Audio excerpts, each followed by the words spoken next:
Olá! O ano de 2025? Que ano para pesquisa sobre autismo, hein? A gente viu uma série de descobertas que foram verdadeiras revoluções.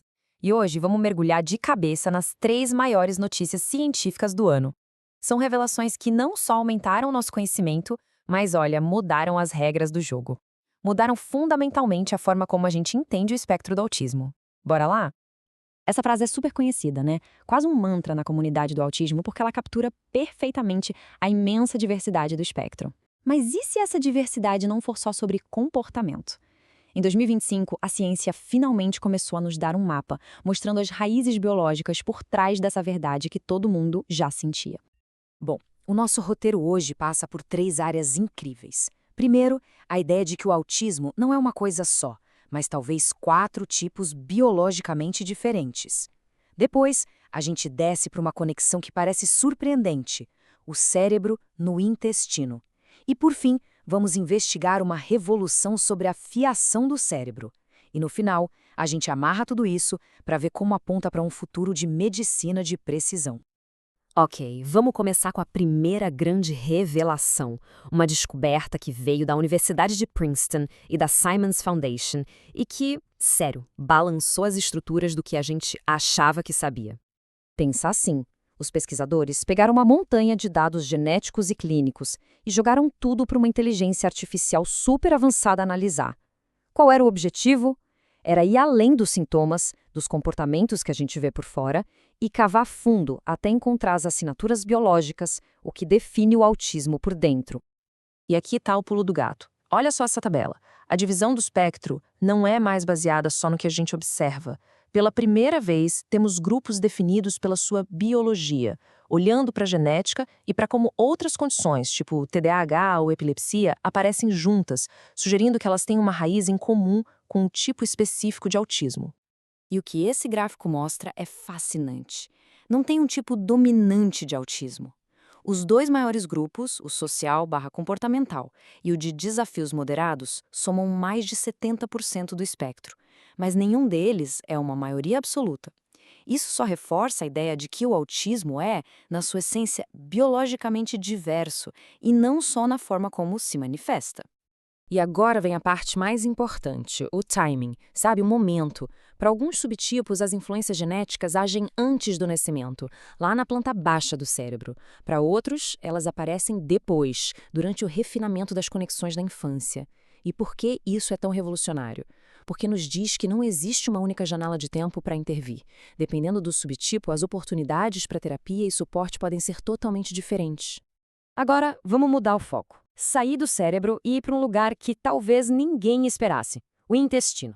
Se prepara, porque a nossa segunda grande história mostra como todo um ecossistema de bactérias pode ter uma influência, nossa, poderosíssima no autismo. É legal pensar nas bactérias do intestino como se fossem uma mini fábrica química. Elas estão o tempo todo produzindo neurotransmissores e outras substâncias que viajam pelo corpo e influenciam diretamente o cérebro, o humor, o comportamento. É uma via de mão dupla. O que a pesquisa de 2025 descobriu foi um padrão, um desequilíbrio consistente. Menos bactérias do bem e mais bactérias problemáticas. E esse desequilíbrio muda tudo. O intestino começa a produzir compostos tóxicos que acabam enfraquecendo a barreira intestinal, criando um tipo de vazamento. A partir daí, a inflamação pode escapar para a corrente sanguínea e, bom, começar uma viagem perigosa até o cérebro. E aí, claro, vem a pergunta de $1 milhão. O que vem primeiro? É o desequilíbrio no intestino que contribui para os sintomas do autismo, ou são os padrões alimentares mais restritos, comuns no autismo, que acabam causando o problema no intestino? Em 2025, a ciência ainda debatia isso, mas uma terceira ideia começou a ganhar muita força. A resposta mais provável parece não ser um ou outro, mas sim um ciclo vicioso. Olha só como se encaixa. Tudo começa com as sensibilidades sensoriais que levam a uma dieta mais restrita. Essa dieta causa o desequilíbrio intestinal. Esse desequilíbrio, por sua vez, gera inflamação e desconforto. E esse mal-estar todo piora a irritabilidade e a rigidez, o que reforça ainda mais a dieta restrita. Percebe o ciclo? A grande esperança aqui é que se a gente conseguir quebrar essa corrente em qualquer ponto, já podemos ver uma melhora muito grande na qualidade de vida. E a nossa última história de 2025 muda o foco de novo. Agora, saímos dos neurônios e vamos para a infraestrutura do cérebro. revelando um problema de fiação que, surpreendentemente, pode ser tratável. Por muito, muito tempo, a pesquisa sobre autismo olhou quase que só para os neurônios, que são as estrelas do cérebro, né? Mas esse estudo virou o jogo. Ele mostrou que um dos genes de maior risco para autismo, o SH3, tem um papel fundamental não só nos neurônios, mas também nas células de suporte, a equipe de bastidores que garante que tudo funcione bem. E isso, sim, é uma mudança de paradigma. Então, vamos conhecer os oligodendrócitos, os heróis anônimos do cérebro. Pensa neles como os eletricistas que produzem a mielina. E a mielina é o isolamento dos fios cerebrais. Se esse isolamento não tá bom, a comunicação entre as áreas do cérebro fica lenta, caótica, sabe? Tipo uma chamada de vídeo com a internet ruim.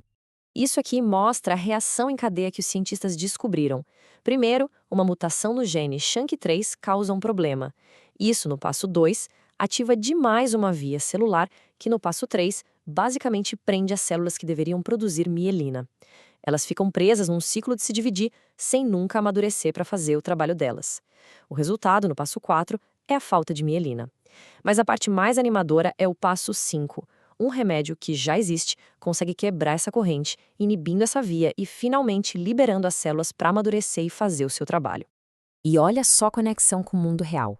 Esse remédio não foi criado para autismo. Ele foi aprovado nesse mesmo ano para tratar um tipo de câncer genético que, por coincidência, é causado exatamente pelo mesmo problema bioquímico. Isso se chama reposicionamento de fármacos e há uma esperança muito direta, muito tangível para uma forma de autismo. Certo. Então a gente viu 3 histórias bem diferentes: subtipos genéticos, o microbioma intestinal e a fiação do cérebro. Mas o que acontece quando a gente junta tudo isso? Acontece que elas estão todas apontando para a mesma direção. A mensagem unificada de 2025 é essa: acabou a era de tratar o autismo como uma condição única, de tamanho único, definida só pelo comportamento. Agora nós temos alvos. Alvos biológicos, claros, distintos, que podemos mirar com intervenções muito mais precisas. E isso se traduz em ações bem concretas. A descoberta dos subtipos nos permite usar a genética para antecipar desafios e intervir mais cedo. A revolução da mielina nos permite testar o remédio certo exatamente naquelas pessoas que podem se beneficiar. E entender o eixo intestino-cérebro nos dá ferramentas para quebrar aqueles ciclos viciosos e aliviar o desconforto.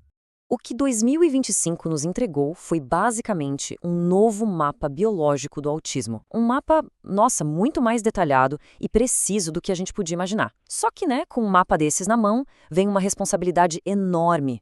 O desafio agora, o maior deles, talvez não seja mais só científico. A grande questão que fica é: o que nós, como sociedade, vamos fazer com todo esse conhecimento? Como a medicina, a educação e todo o nosso apoio vão se adaptar para não apenas acomodar, mas para celebrar de verdade todas as formas de neurodiversidade que a ciência está finalmente nos revelando.